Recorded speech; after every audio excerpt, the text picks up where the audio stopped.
We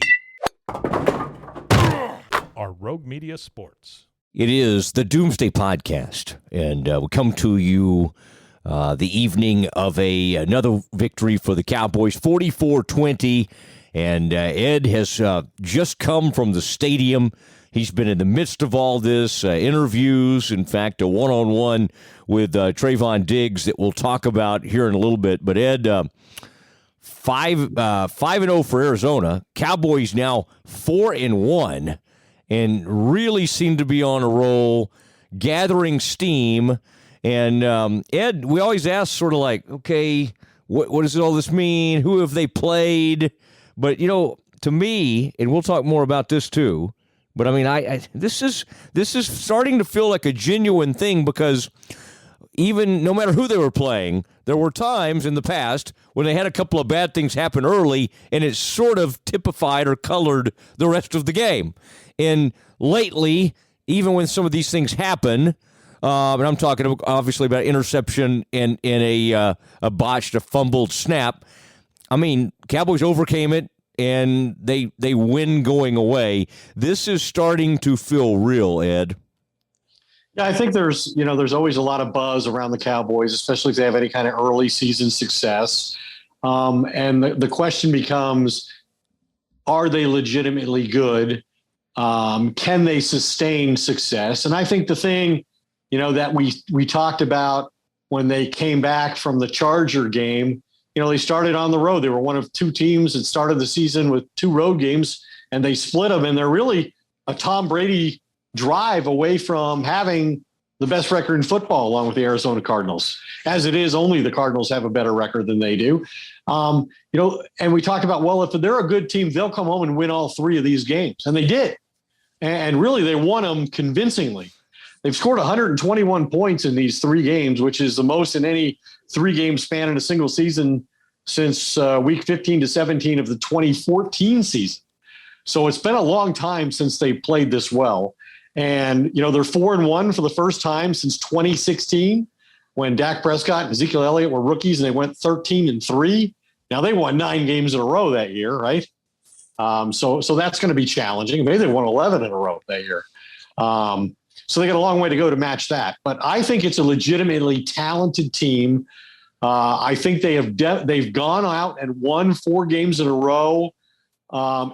And they've really done it on the basis of star power to a certain extent, but also depth. They played so well, we forget that they're without, 4 or 5 starters on both sides of the ball. They don't have La'el Collins. They don't have DeMarcus Lawrence.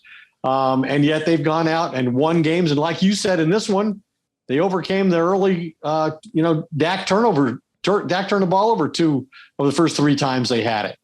And they came back and beat the Giants. And obviously the Giants aren't very good.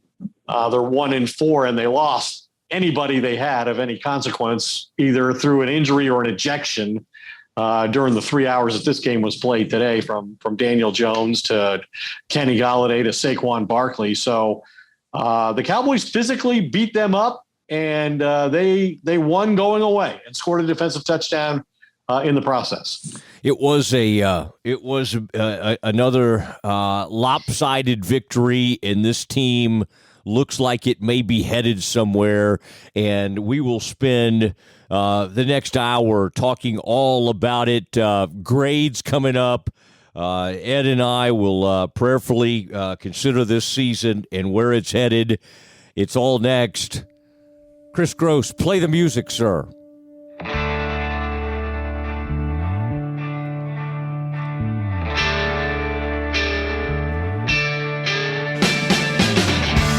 All right, it is Doomsday Podcast, rolling right along, and Ed Werder will be joined by Glenn Stretch Smith with his grades. And the only thing I would say, Ed, about how well things are going, it's harder for Stretch to get angry. I mean, I think he's planning to maybe give out 1 B or something, but even that used to be a real cushy type grade. But this Ed, everything is going well, and you're waiting for that other shoe to drop. But as you said earlier, one of the things that's kind of wild about this is, and it kind of came up with Stephen Jones, is that the Giants are losing all these people, and you're like, well, they already didn't have much of a chance. Now they have zero chance. The Cowboys lost all these people, and in that there's no fall off. Like it's almost kind of like, well, where are they going to put these people when they come back? These guys are going to be able to play. I mean, they have so much depth and so much talent that they just paid Jalen Smith $7 million to go start for the Packers. You know, the Packers are a team that's 4-1 like they are, and a team that's going to be there at the end. They played in the last 2 NFC Championship games, and the Cowboys feel good enough about it that they're like, hey, let's get rid of the guy. And if he goes to Green Bay or he goes to Carolina, then so be it. You know, we're not worried about that team with that player getting in our way. Yeah, and Ed, you're there at the stadium. I'm sure you got to check out the end of some of those games when you were finally through with all your stand-ups and all that kind of stuff. I would say, and we're not going to go too far into something like this, but coaching malpractice today happened with the Cincinnati Bengals. And the Green Bay thing made me think of this. That guy, you talk about playing for a 57-yard field goal. There was some really weirdness. There was some weirdness in that game. There were 4 missed field goals within a 4-minute span. So anyway, we're not a Green Bay or Cincinnati podcast, but Ed, I just wanted to tell you that of all the kind of games going on today, that's one of the if we were in Cincinnati tonight, we would have a lot to be hammering somebody on. I just wanted to let you know. I think I would be if I was in Detroit, I would be hammering former Cowboy tight end Dan Campbell, who threw away his chance at his first victory as a head coach today, scores a touchdown, takes a lead on the Vikings with 37 seconds left, and then plays soft coverage and lets them go down in 3-play sequence and kick a field goal to win a game in 37 seconds. Like, it's one thing for that to happen against Aaron Rodgers. It's another to happen against Kirk Cousins. So, but yeah, I think we've got plenty to discuss here with the Cowboys, and we should probably focus on that. If only Dan had have said something at a press conference that raised any red flags on how things were going to go for him. Biting kneecaps or something like that, maybe, to take it to an extreme. Like, who would ever say something like that? Yeah, exactly. All right, Ed Werder, all your time there at AT&T Stadium. We'll hear a little bit from Steven. And, but this was, let's start with the quarterback. I find this interesting that Dak, and it was kind of a, by his standards, it wasn't like one of his great performances or anything. But Ed, in talking to Dak in his post-game, he admitted that, and I almost am hesitant to even bring up the whole, 364 days since he dislocated his ankle, because ESPN and CBS and Fox have done 50 things on this, including probably some things you did on it. So, but I thought that was fascinating that he kind of brought it up, that he doesn't exactly know why it was happening, but something wasn't right with him until that throw he made to CeeDee Lamb. Yeah, he said after the game that the fact that this was 364 days, same week in the NFL schedule, same venue, Jerry World, same opponent, the Giants, that maybe all of that kind of came together on him. And as he looked back on it, he wasn't as energetic as he normally is. He said he, experienced kind of a mental fog. And he didn't say it was because of that, but he allowed for that possibility. And, I think after the game, it was certainly part of his thought process, because he embraced, Jason Garrett, who was there when he suffered the dislocated ankle and fractured leg last year. And he went and hugged Logan Ryan after the game, who tackled him on the play that ended his 2020 season, and told him he appreciated all of the support that he showed for Dak in his recovery. He sent him a couple of motivational books and a letter, because he had a very similar injury himself in 2018. And he said to me, talked to him this week, he said, hey, I think I've come back and I'm better than I was. And I knew Dak would do the same. And he said, the good thing for him, he said, I knew he was in a franchise tag year, and I didn't know what was going to happen with his contract. But I know that the Cowboys are not the same team without Dak, and there was value in that, and that was demonstrated when he was out.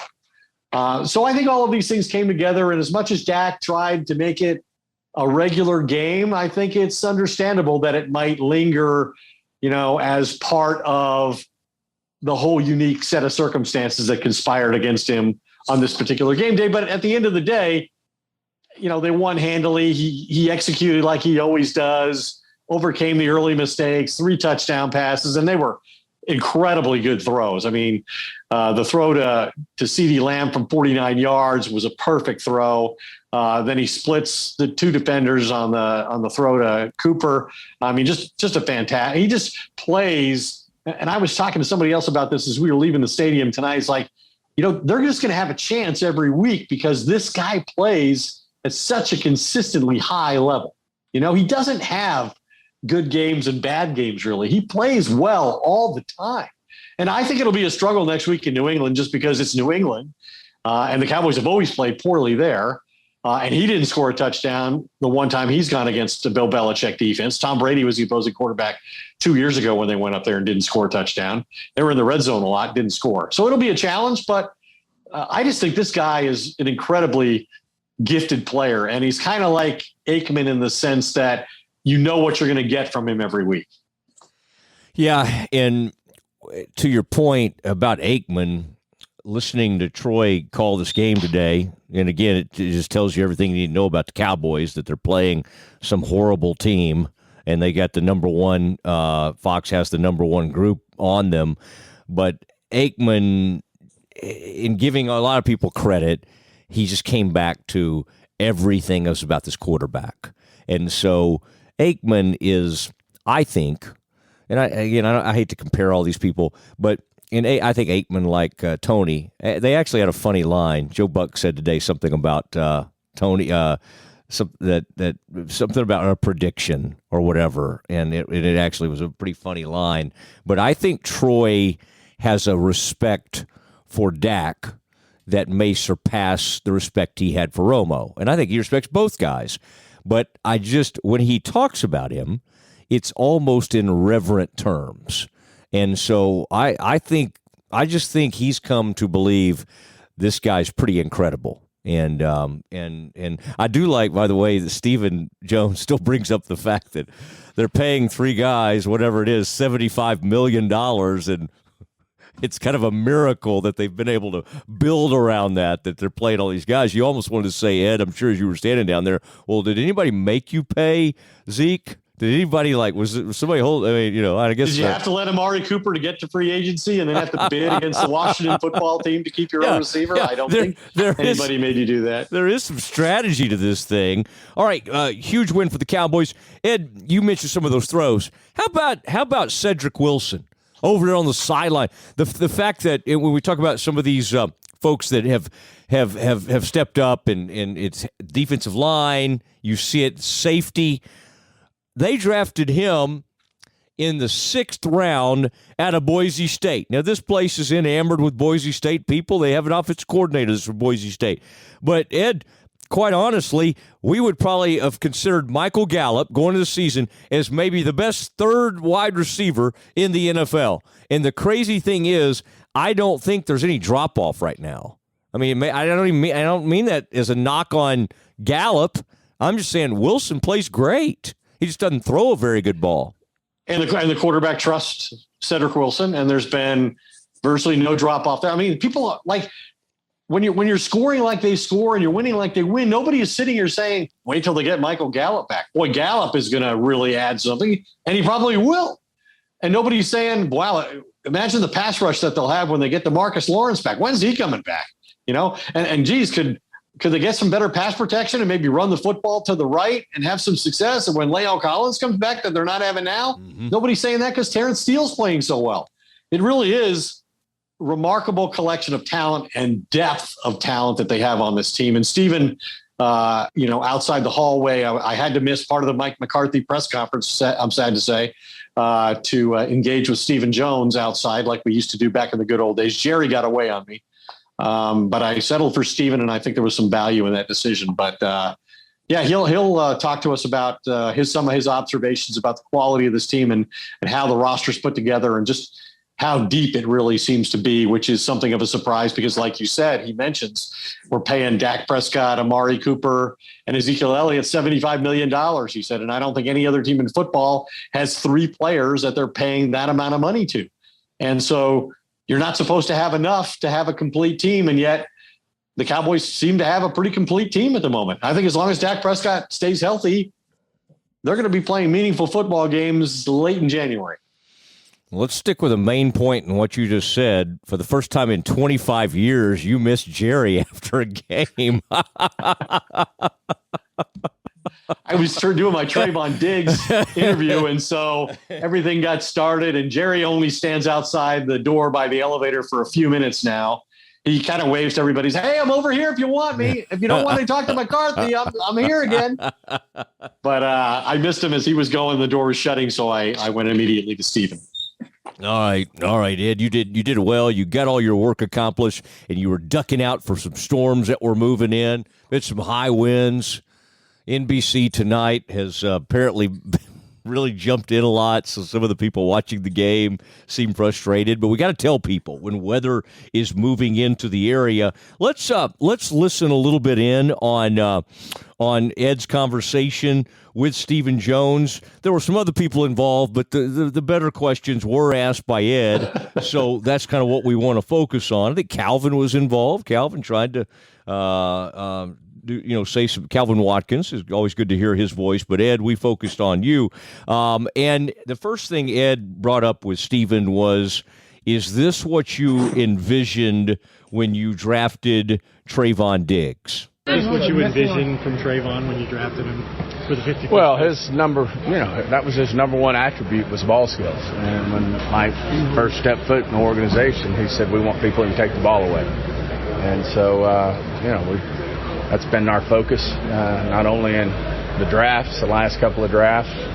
Not that, you don't always want people to take the ball away even before Mike was here, but it's been a focus. And Dan walked in, stressed the same things, and we stress that in free agency, and hopefully it'll continue to pay off. All right, and Ed, this is where I think, and you've already had one of your great friendships in the NFL among many. Richard Sherman is a guy you've developed a nice relationship with. I noticed on Twitter, Richard Sherman, at some point, maybe even while the game was still going on, said that right now that Trayvon Diggs was the front runner for Defensive Player of the Year. And I think this guy is just phenomenal, and he's already surpassed really. He's the reason during the broadcast, Troy starts talking about Dion. He's not saying he's Dion, but he's saying he thinks that's basically the only shutdown corner he ever saw. So, Ed, you had some, as only you can, you had a little one-on-one with Trayvon, and then also you did some further homework, and I believe checked in with Mr. Sherman. Yeah, so, Dan Quinn, the defensive coordinator for the Cowboys, was the defensive coordinator, Legion of Boom defense. So he coached Richard Sherman when he was at his very best.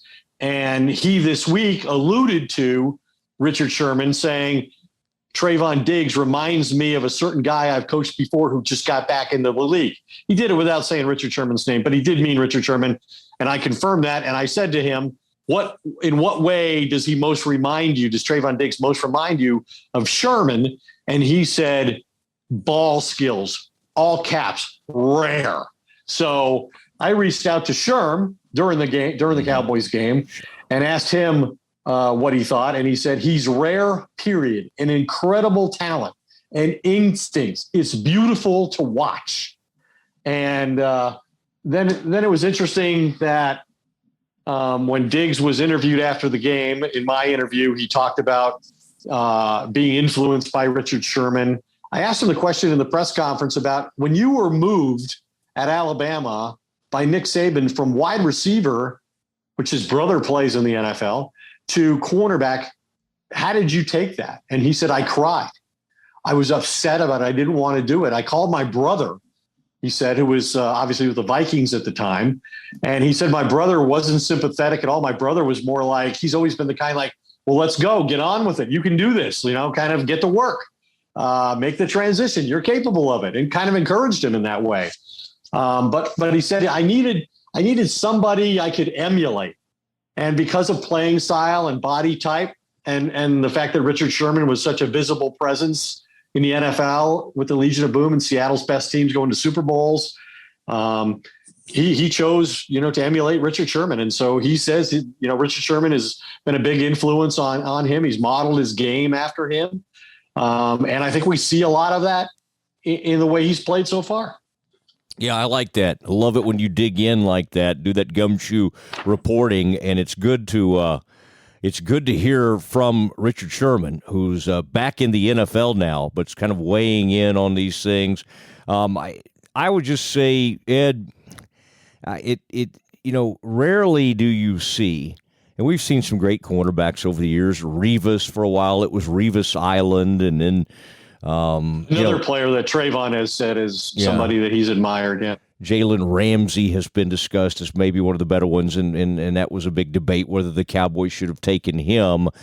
When we now go back to that draft to get CD Lamb where they did, and that was sort of shocking to them, and then get Diggs at 60, that combination is looking like one of the best 1-2 punches in many, many years from a draft standpoint. And Ed, and you're always really good on kind of the context of all that because you've seen a ton of these drafts and all that kind of thing. But watching him kind of almost bait, he's on there. They showed that, and you saw it too, on that post route.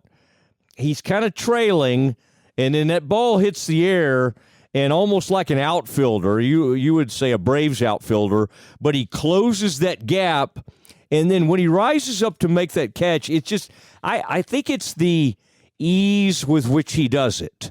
Like there's an instinct that you don't. It's not like, oh, this guy uses great technique, which he probably does, but some of that is just God gave this guy some unbelievable ability, and he's using it to great effect.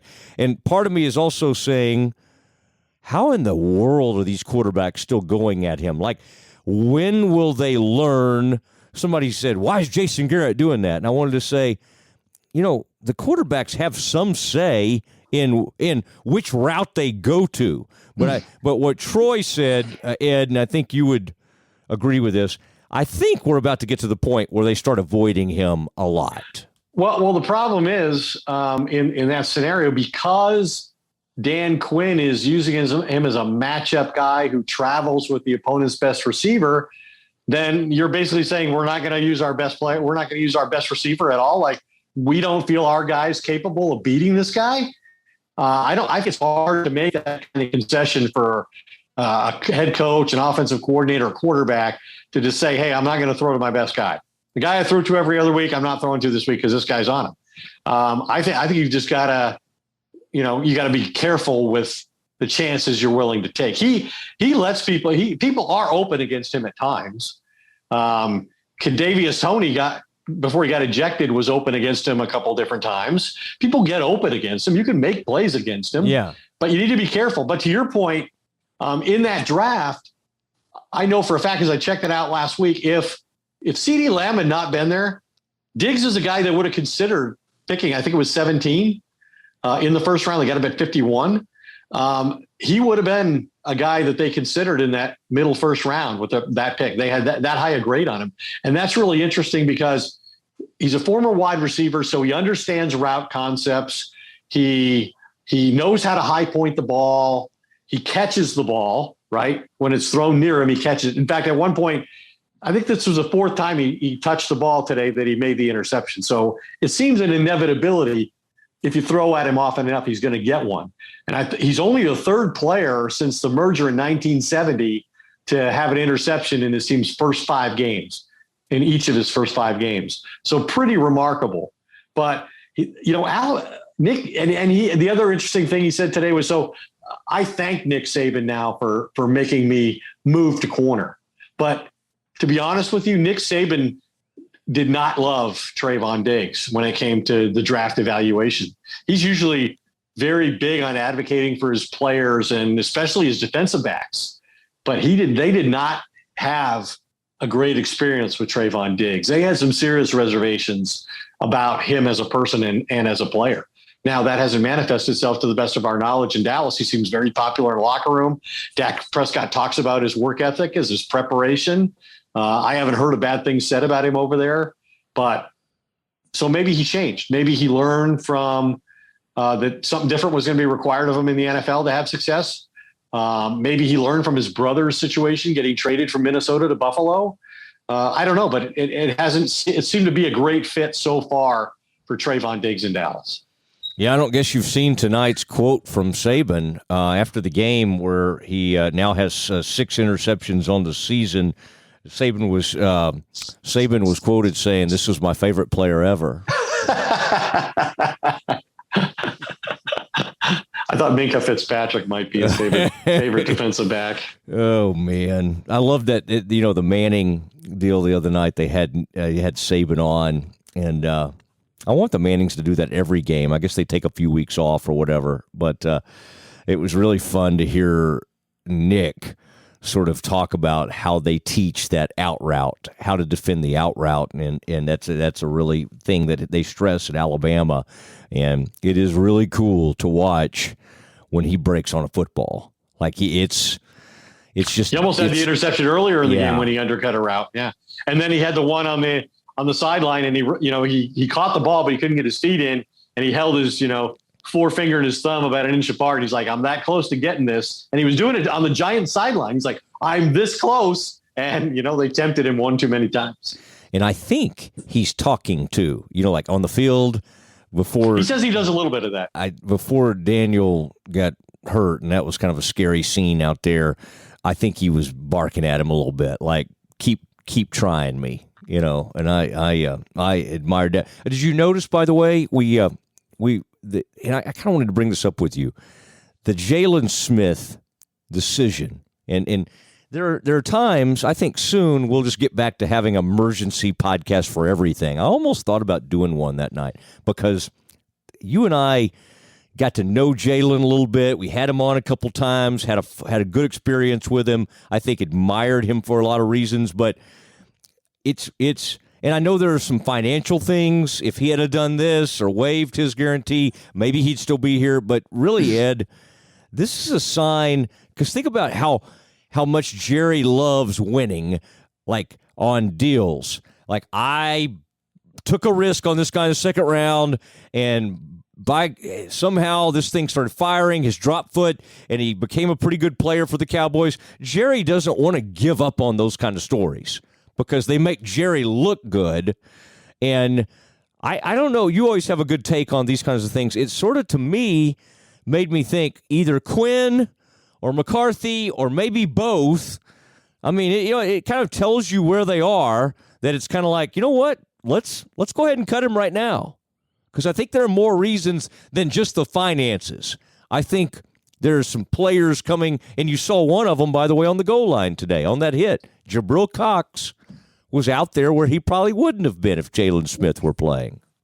Yeah, I think he just didn't fit the model for what Dan Quinn wants. I mean, Dan Quinn wants a fast defense, and Jalen's not fast. He was, but he never was. Again, I think he's always been a liability in space. I think he would have been a liability last week if McCaffrey had played in the game. I think he would have been a liability if Saquon Barkley would have been healthy and played 4 quarters. So I just don't think they see a lot of value in him as a player. They think he's a progress stopper. He's going to get too many snaps at somebody better's expense. And Dan Quinn and Mike McCarthy don't want to do that. And I think it's probably more Quinn than McCarthy. I don't know if Mike was ever a big fan of his to begin with, although he's spoken highly of him and the interaction that they had last week when he informed him he was being released. But you're right. I mean, Jerry would have been hard to talk into that, I think, because Jerry had a lot invested in that player as a general manager who drafted him in the second round when a lot of people thought he would never have an NFL career.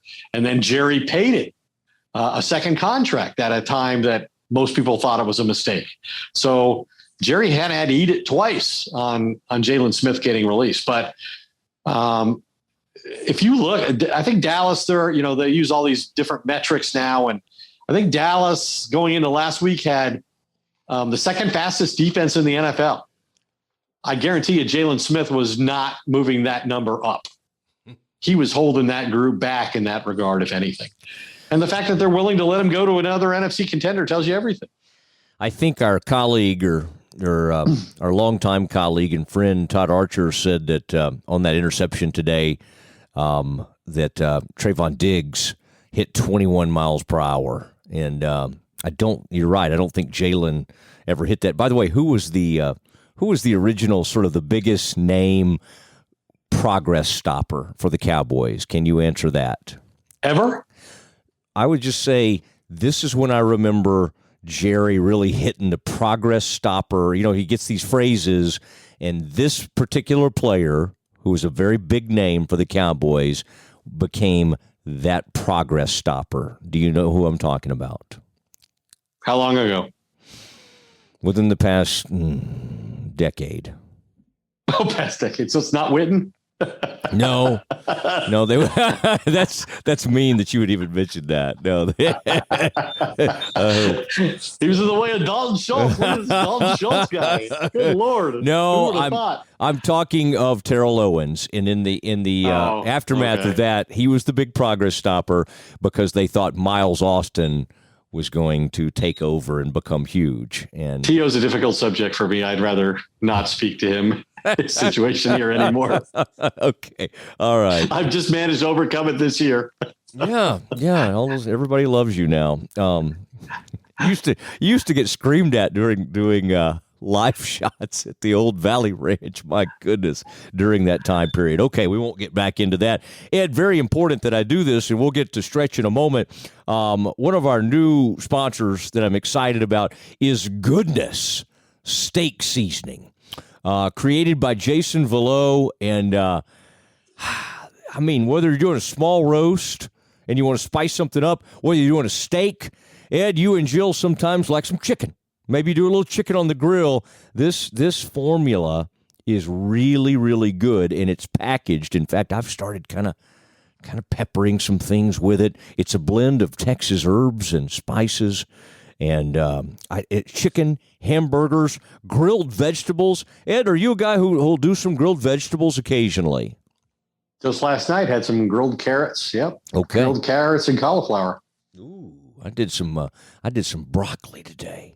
And we kind of blackened it, so to speak. And then I got a little of Jason's Goodness Steak Seasoning. And that nice. Suddenly I'm a big vegetable guy. Here's how you do this. Just go to bringthetasty.com. That's bringthetasty.com to order your bottle today. And a jar of Goodness Steak Seasoning would be a tremendous gift for your friends and clients this holiday season. I'm thinking about getting some for Ed and Frito and Chris Gross, and I think that'll be great. And here's the deal: if you can show me a bottle that you ordered of Goodness Steak Seasoning, I'm going to do something special for you. Whether that's like a private little kind of a recording that I send you, or maybe a little holiday special. If you show me a picture, or if you tweet at me that you've secured a bottle of Goodness Steak Seasoning, I'm going to take care of you. Just order today at bringthetasty.com. All right, Ed, we've got a few more things, and I sense that you have some notes you'd like to get into, and so love it when you kind of start working through those notes. But first, it is time to talk to former Cowboys coach and scout Glenn Stretch Smith. It is Glenn Stretch Smith joining us as he tries to dodge some storms that are blowing into the area, preparing for his Sunday night TV that he does on WFAA. Stretch, let's get right to it. I mean, this was a dominating win on a night when they kind of were a little clumsy out of the gates, and we've seen these games where that almost colors the entire evening. and yet this group of players seems to be able to bounce back and do just fine, even after that kind of weird start to the game. Let's start with the quarterback.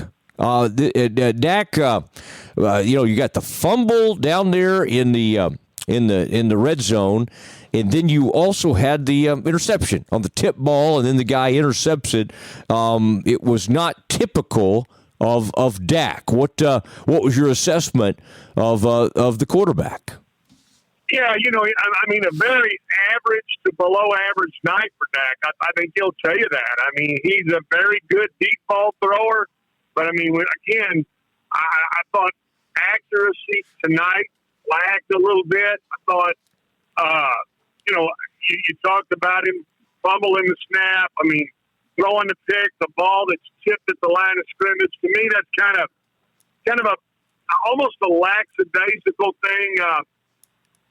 I thought that when you see him continue to run the offense the way he does, continue to do the things that he does to get the team in the right position, get him in the right formation, get him in the right situation. I thought it was, I think he's okay. But, just as you look at his night and you look at putting a grade on the overall game, very average at best. And to be, again, accuracy on inside throws, on slants. He missed Cooper late on a slant that would have been a touchdown down there. I just thought that, I thought he had a very average night.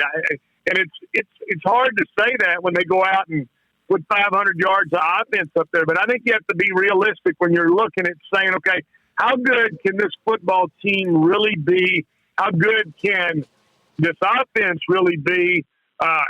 You still see him. He's got a great understanding of where to go with the football. It's just, I thought he had a very lackadaisical night, and because of that, a very average to below average game. I'm going to give him a C. A C for the quarterback. So I like when the professor is not feeling like, hey, big win, we're just going to hand out all A's. I kind of like that about Stretch.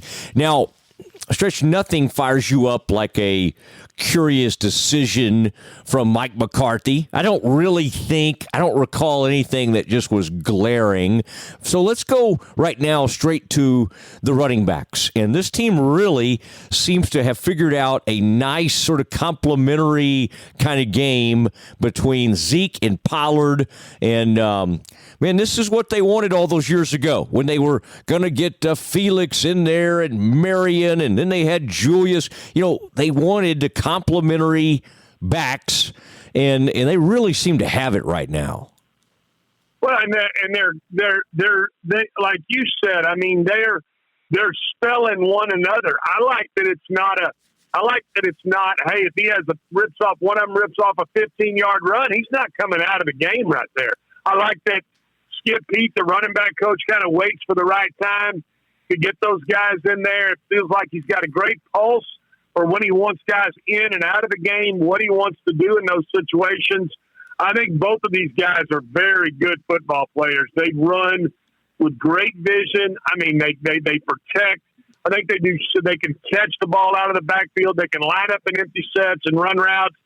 So many things that these backs do, and that being both of them. And then they handed the ball to C.D. Lamb one time, and he hammered it in there for his own run for 3 yards. So I just think what you're seeing out of the running backs is them feeding off of one another, them playing the game at a very high level. And it's kind of like you're getting to that point now where your legs kind of dying a little bit. You got out of camp, you got freshened up. Now you got 5 games under your belt. And I'm going to tell you right now, they don't look like they're guys that got 5 games. They're fresh when they get in there. They're finishing runs. If there's nothing there, doesn't even matter if it's Pollard, the undersized guy. He kind of hammers it in there and takes the 2 yards. And to me, those are all the things that you want to see, even when there's nothing there. Hey, go ahead and just hammer it in there. Don't take a loss situation. And I love what the backs are doing. I think both of them are feeding off of one another. and doing some things that are really good. I'm giving the running backs an A. Okay, an A for the running backs. And Stretch, by the way, Skip Pete used to wear those five-finger shoes. I don't know if you've seen those things, and he really loved those things. More built for sailing and kayaking, but Skip Pete loves those five-finger shoes. That's the sort of insight I can really bring to the table.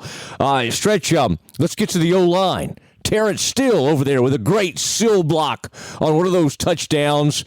Love seeing that. He got called for a couple. One of them might have not been him. I think the refs screwed that one up, like they did a lot of things. Because of the refs, we missed a touchdown on the broadcast today. But the O-line, the word you like to use sometimes is workmanlike. Was this workmanlike, or was this an exceptional performance? I thought this is a group that I thought really played well in the football game. I thought across the board you saw some, almost some average efforts out of some positions. This is a group.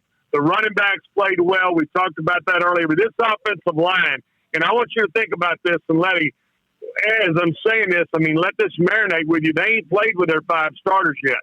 Martin was out game 1. You lose La'el Collins after week 1. You haven't seen the 5 starters of the Cowboys offensive line.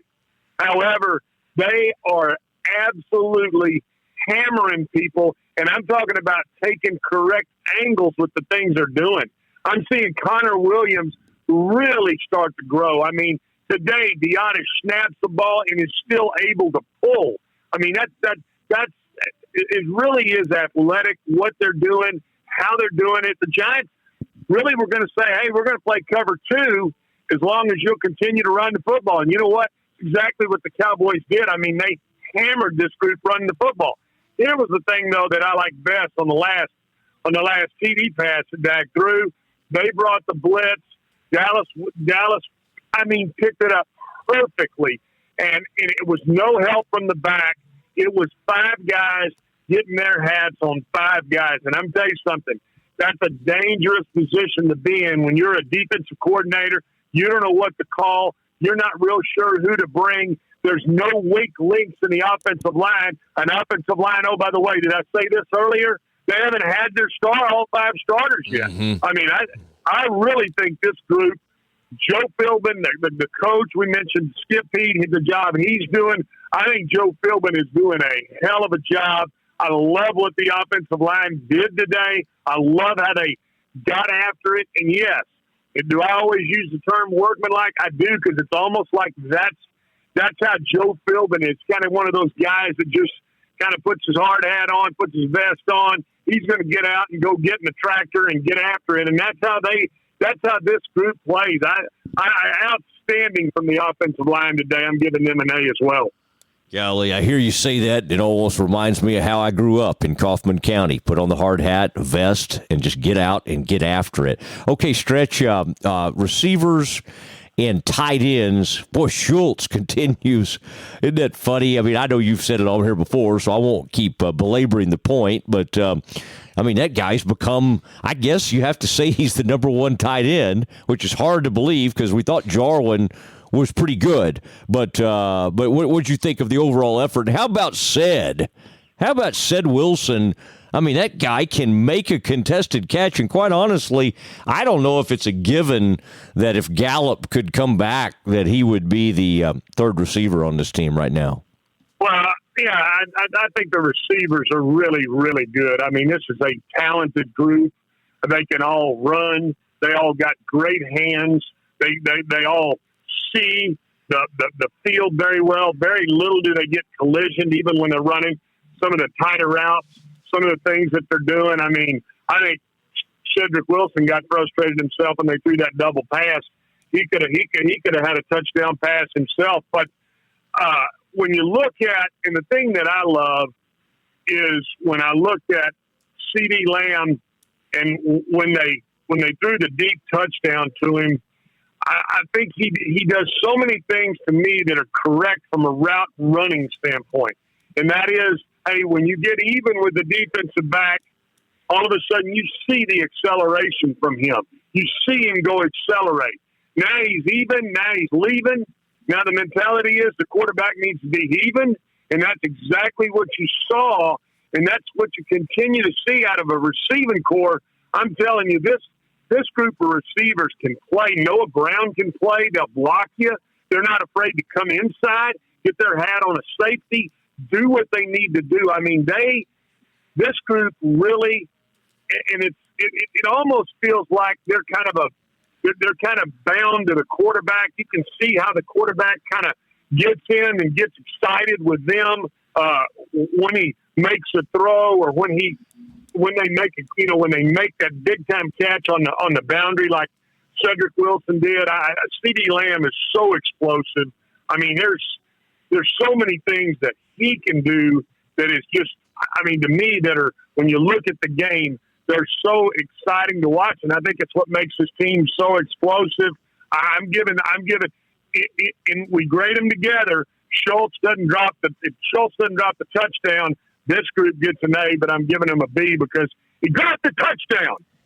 Yeah, and boy, the anger coming through, and let's not forget, if we want to grade him as a thrower, Said did not. He had a touchdown, could have thrown for a touchdown, and he came up short. He couldn't get it out there. Looked like he didn't have his gloves on properly or something. But anyway, that was interesting. Okay, let's go to the defensive side. And let's start in the back end, because that's been he had a pick six. Diggs gets his 6th interception, first 5 games.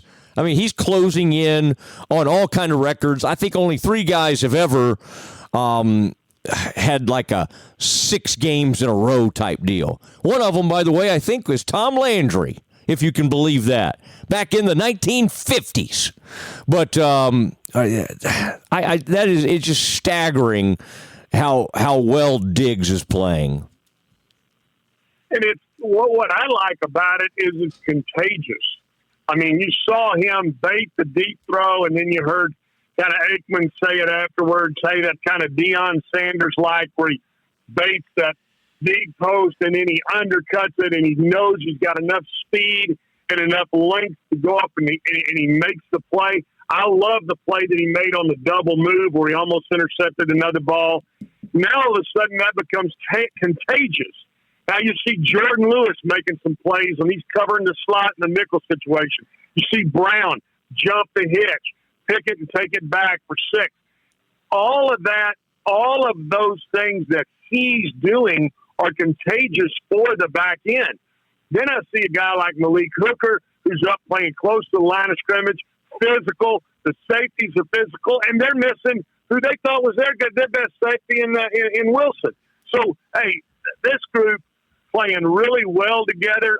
It bothered me that they let they got that 80-yard drive and they got that 36-yard ball that they didn't do a good job of picking up. And because of that, I withhold giving that group an A. But when you look at productivity, when you look at how they're doing and what they're doing, I got to give them a B+.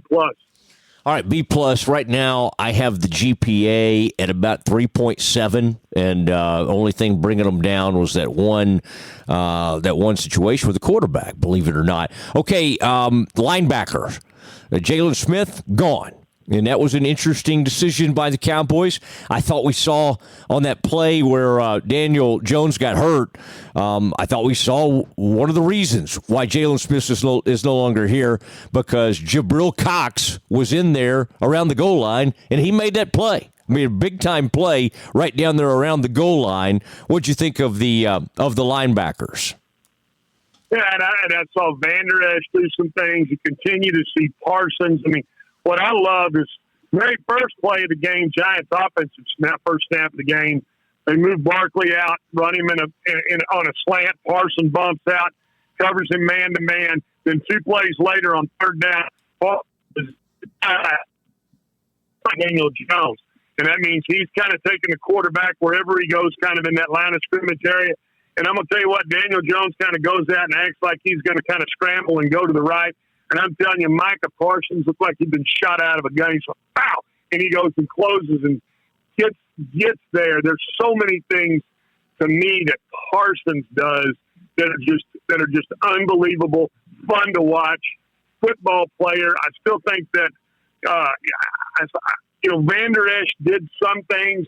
He's still not the player that he was, and I don't know if he lost a half a step there, but I do see some really good things out of a linebacking core. And like you said, I mean, they got Cox sitting there waiting, the LSU kid. You see how physical he was. I got some people that messaged me to say, hey, you know what, was that a helmet to helmet hit? I don't think so. I think Cox was running so fast when he ran into Daniel Jones. That's the other. When guys are running that fast, they're not running with their damn head up in the air. I mean, they're running with their shoulders over their toes, and you're going to see some of that from time to time, especially, when it's fast and it's violent like that. And I love what Cox did. Again, a little inconsistent down there. I wish they wouldn't have there were a few times that I felt like their fits weren't really good, where they not really still fitting in there from a run game standpoint. And for that reason, I'm giving that group a B as well. All right, the B for the linebackers, and then let's talk about the group up front. I like Odigizua. He's really, sometimes I like some of his pass rushing moves, but did not really get to the quarterback as much as you would think, although they did force some throws. I would say that Gregory, in my estimation, probably of the defensive line, had the best night because he certainly was very active. Yeah, that's the group that, to me, I thought just kind of went through the motions. At times, they do some really good things. I mean, there's times when you see in the run game, you see them really get in there and exactly play the gap they're supposed to play. I saw a time or two where they had an inside stunt called. The inside stunt was not very well timed. And again, it's hard to be critical of these guys who are down the line guys when you're missing Gallimore, you're missing Tank Lawrence. I mean, those are guys that you really miss across the defensive line for a pressure standpoint. I think Randy Gregory is a hell of a football player. You see why they've had a lot of patience with him. But I thought this was a very almost below average effort tonight for the defensive line, and this is a group that I got to give the C to. And quite frankly, Matt, that's going to probably hurt your overall GPA. And I know you were wanting to buy a pair of those deck shoes, and you might not be able to do it because you may not get the money your dad had promised you with that GPA. You think I had a pair of deck shoes, don't you? And if you think that, I think you're right. I think I certainly had some deck shoes. This team's rolling, man. They're good. They're good, and I always enjoy watching you on Channel 8. We'll see what you end up with. I want to give you a chance to be a part of this. I believe tonight, Frito, will you double check me on this? Is tonight October 10th? Does that sound right? Hanging with friends doesn't require a special occasion, Stretch. In fact, some of the best hangouts are just you, a few friends, and some Miller Lite. There's something satisfying about just kicking back and feeling like you can be your true self while cracking open some cold ones with friends. And, oh, man, Stretch, I thought about you. You played there. You also coached at Oklahoma. You've you've played at UT, you coached Oklahoma. You've been on both sides of that thing. But when Oklahoma had that huge comeback, did you need a Miller Lite? Would that have been a good time to maybe have a Miller Lite handy? I didn't, man. I thought it was a hell of a football game. I was actually kind of catnapping at the very end of that. I'll be honest. Sundays and Mondays are long days for old Stretch, but I enjoyed. I thought it was a hell of a football game, and maybe tomorrow after I do this 11:30 show, it might be time for one of those Miller Lights. I might crack open one of those for a little lunch barbecue tomorrow. And you know what? Before you go on your radio show, and I know you're taking over the drive time slot down there at ESPN Central Texas, maybe you'd like to sashay over in a pair of those topsiders you got, and we'll partake in a little barbecue and a little Miller Lite. Would love to do it. Would love to do it, and would love to be in your presence for something like that. Miller Lite, the great taste, 96 calories. Go to MillerLite.com/Doomsday to find delivery options near you, or you can pick up some Miller Lite pretty much anywhere they sell beer. It's Miller time. Celebrate responsibly. Miller Brewing Company, Milwaukee, Wisconsin. 96 calories and 3.2 carbs per 12 ounces. Good night, Stretch. See you, bro. There he goes. Glenn Stretch Smith headed to do a little TV work. Good to have him on for a little something we call Stretch Marks. All right, and there it is. Glenn Stretch Smith with some good stuff. Ed, I thought you would appreciate this. Glenn Stretch, you may remember this, you may not. Early this season on one of the shows, Stretch shared with everybody that he had fallen in love with something at Arby's called they had a cheesesteak sandwich. And it was kind of a seasonal special type deal. But he loved it so much that one time he went through the drive-thru and he got one and he sat there and ate it in the parking lot, and he just went through the drive-thru again and got another one. And so he really fell in love with it. And so this is about 4 or 5 days ago, he drove into Arby's and ordered one, and the woman said, "We're not doing those anymore." And as I understand it, Stretch told her, "Ma'am, I'm going to need a moment." And he had to gather himself. He sort of I give Stretch a D for that. That's right. Yeah, Ed. I mean, by the way, Stretch tough on Dak. I guess Dak had the fumble and Dak had the, he had the interception. Yeah. I almost had another one before that. Yeah, Bradbury almost threw it right picked him to a off guy. before the Zeke touchdown catch. I think the standards are so high now, but he did give Dak a C, which I think surprised a lot of folks, but he's tough.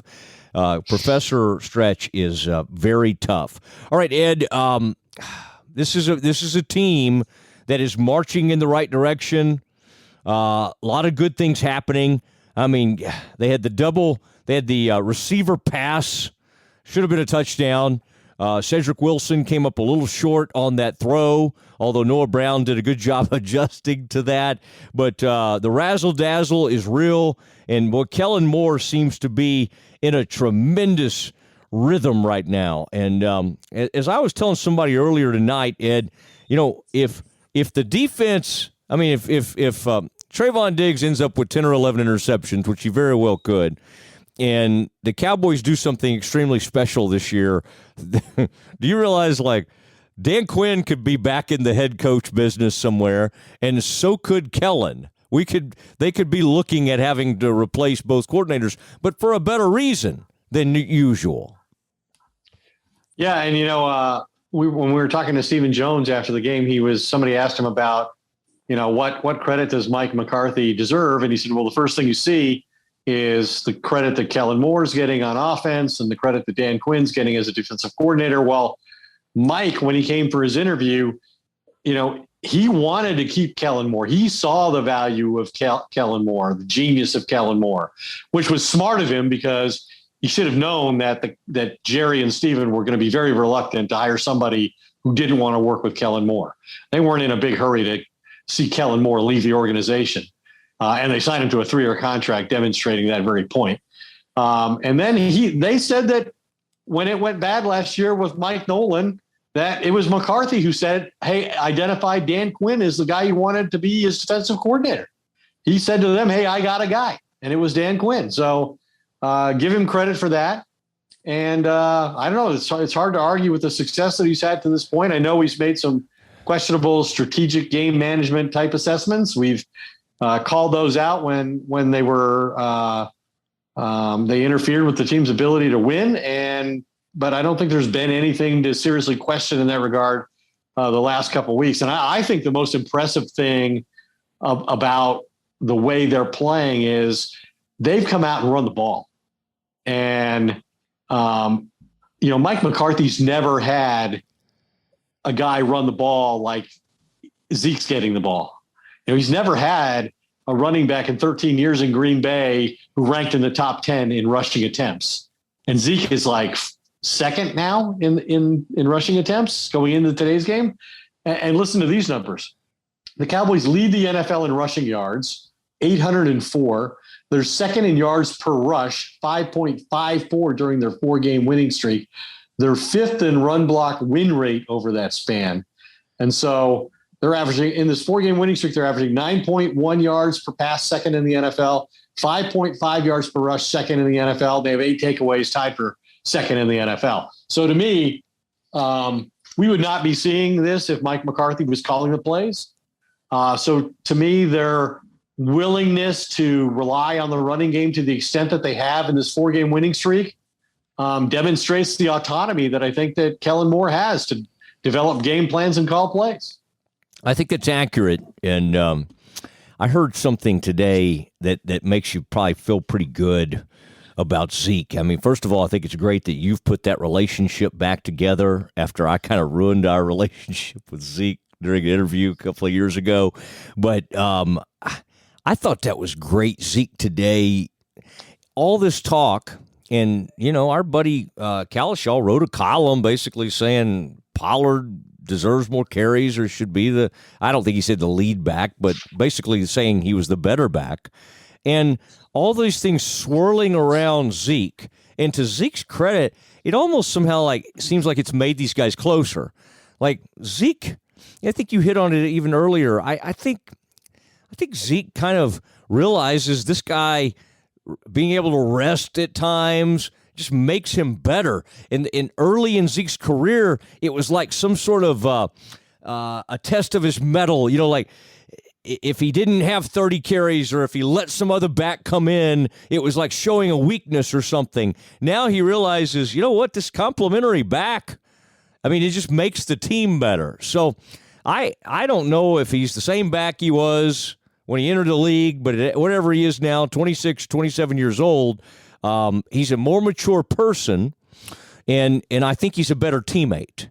And I think he deserves. A lot of times we go, well, it's, you know, we connect Dak and Zeke because they came into the league together and they're very close friends. But I think he deserves a lot of credit for having a good attitude about this and then not listening to all the noise around him about, oh, he's fading, because right now he looks really good.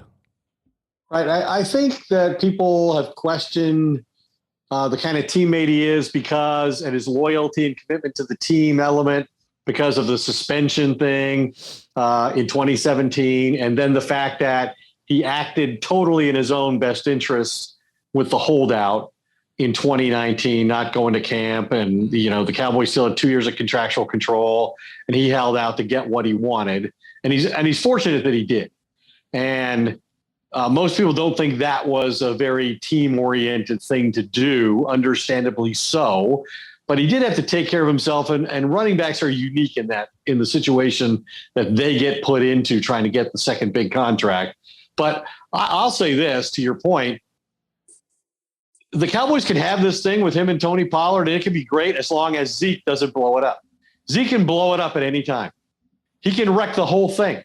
But I don't think he will, because I think he respects Tony Pollard, and I think he does value what that brings to the success of the team. I think he does want to go win a Super Bowl. He's won rushing titles. He's got his contract.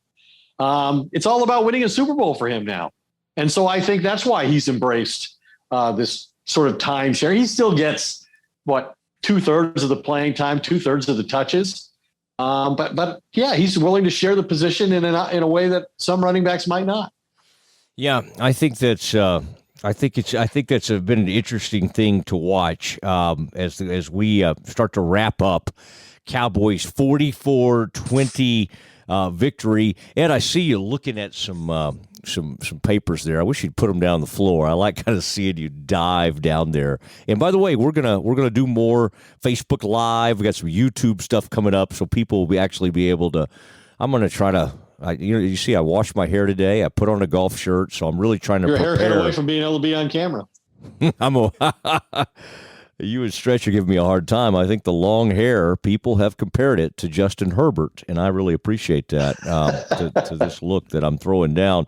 Ed, before we get to that, because I want to get some thoughts from you, but I wanted to let folks hear, because this is a little bit of an interesting. This was a two-pronged question that you had, but this is some of your interaction with Steven, with you asking if this approach that the Cowboys are using to win games right now, if he believes it's sustainable. Does this seem like a sustainable kind of success in that, Dak can throw for 3 touchdowns, Zeke has his 100 yards rushing, the defense creates 2 turnovers every week, or it has. It seems like it's a very sustainable way to play football.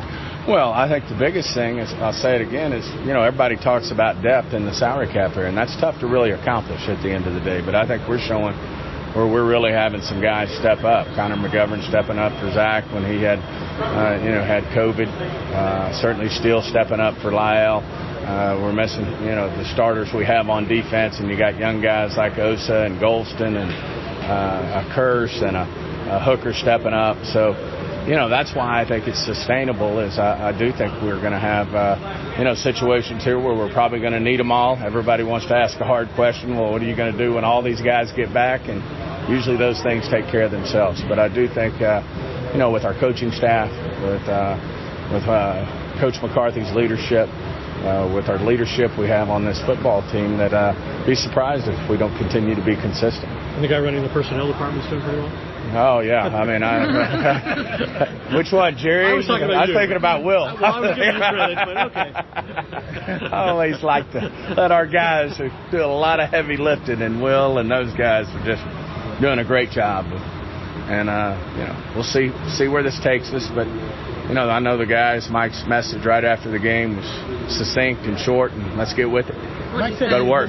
Thank you. All right, there it is, and some good. I think that was good. I think I always love hearing from Jerry, but I think it's good to hear from son Steven and kind of see what was on his mind tonight, and got some good stuff, and appreciate that, Ed. Okay, as you dig in there, and by the way, I thought that was nice of Steven to you were kind of jokingly giving him some credit for putting the team together, the personnel director. He deflected some of that and said, hey, I like to give it to Will, and he mentioned some of the guys and some of the other folks. So I thought that was that seems to be, Steven kind of seems to be able to do that, to share some of the credit, and I think he's willing to accept some of the blame. So I think that's a good thing for the future owner of the team. All right, Ed, as we start to wrap things up, what else kind of grabbed your attention? I know you always have some good numbers out there. Some of these Diggs numbers are amazing. He sits on the cusp of Cowboys and NFL history with the pace he's on. I would say from the pacing he's on is crazy, because, he's going to end up with 17, 18 interceptions. I don't think that'll happen, but I would say, Ed, the X-Man, Xavier from Miami is the only thing I have to really compare to this interception level. That player has become a huge interception guy, and Diggs is headed that direction. He was the only player last year with a double-digit interception total, and Trayvon Diggs is certainly headed in that direction. Whether he can sustain this remains to be determined. But I think the Cowboys have not had. He has 6 interceptions, right? There's only 4 teams in the NFL that have 6 interceptions. He has as many interceptions as any team in the NFL, and more than all but 4. And I'll see if I can remember which ones they are. I think it's the Saints, the Bucks, and I can't remember the other 2. Saints and Bucks are 2 of the teams that have 6 interceptions. And the Cowboys haven't had somebody have more than 6 interceptions in an entire season since 2007, Anthony Henry. Oh, my. Yeah. And so this is a remarkable pace that he's on. Dak joked, today that the guy still thinks he's a receiver and is campaigning for playing time on the offensive side of the ball. And Dak said, we might have to start considering it. Yeah, you just made me start thinking back to those old free agency stories. They got Anthony Henry. Right around the same time, they got Marco Rivera, who had been with Favre in Green Bay. And then they got Big Leonard from the Cardinals. They spent some Leonard Davis at guard. And then maybe the season before that, they spent some pretty decent money on a former Parcells player, Ferguson. Would that be Jason Ferguson? Is that right? Does that seem familiar to you? Yeah. So there was a time. That's interesting, though. I've been thinking lately about this guy's the best Cowboys cornerback since, and I guess Newman comes to mind, but Henry having those interceptions, kind of have forgotten over the years a little bit about that season, but always kind of liked that Anthony Henry came from South Florida, and who was, the guy who had a huge influence on him was the former Eagles great, Andre Waters, who we tragically lost, several years ago after what seems to be CTE and some of those factors. All right, Ed, any parting shots you want to take as we get ready to close down this evening? Cowboys move to 4-1 on the season. They prepare to go to New England, and a place that hasn't been particularly good to them. I just remember some of those games, Ed, and we've talked about it, where they just couldn't put up points there. I mean, Belichick has had the answer for them, and they've had some great opportunities and have lost games somewhere in the neighborhood of like 16-13 or 13-10. I have a hard time thinking New England can, hold them to that kind of number with this offense, but you never know with Belichick. You never know with Belichick. Look how hard he made it on Tom Brady last week, and the Bucs scored plenty of points against the Cowboys in week 1. The weather wasn't ideal, but Brady talked about, hey, now I realize how hard it is to come in here and win, as the opposing quarterback. And we've given a lot of credit to Kellen Moore, and he's done a fantastic job. And, Dak's talked about he's never going to run out of plays. We're always going to have new elements that are unscouted looks that the opponent's going to have to deal with. But now he's going up against the Grandmaster next week, Bill Belichick against Kellen Moore. And Bill Belichick, I don't think, has ever lost to the Cowboys in his entire career. And you heard Stephen Jones after the game talk with great reverence about what a special coach Bill Belichick is in the pantheon of NFL head coaches. And going up to New England, I think the weather is actually, the early forecast is like mid-60s and good weather. They didn't have that the last time they were up there, and they certainly struggled to score points. And that was the game after which Jerry was criticizing the special teams coaches on Jason Garrett's staff. So we'll see how Mike McCarthy and Kellen Moore and Dan Quinn handle that situation up there in New England. It's not easy. No, I don't know if that was Bisaccia or who that would have been at that point. They've had several over the years. Big Joe, I remember as well. Ed, have you gotten your assignment? Do you believe you'll be making? I will be in Foxborough. Okay. And I'll wait and find out. What my assignments are. Would love to join you there, and please do. Have spent some good time there. And in fact, if I thought hard enough, I could tell you that. Do we call it Copley Square or Copley? You know what I'm talking about? Oh, Copley. Yeah. The Copley Marriott has been. They can't decide they call it yard, tomato. They got a lot of problems. They're still if the weather is nice, dialect. If the weather's nice, go ride those ducks or whatever. Those are really neat. Big or swan or whatever you call it, like the big swan boats. Or I could really see you doing that and enjoying. I'll work on that yourself. I'll go get a crab cake at Legal Seafoods. Thank you. Nothing wrong with that. Okay, Ed, tremendous stuff. Great. Appreciate everything that you brought to the table tonight. And I'll look at the film and then kind of send you my critique later.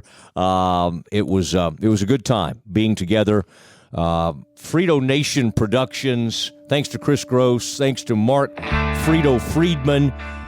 For Ed Werder, I am Matt Mosley. Good night from far north Dallas.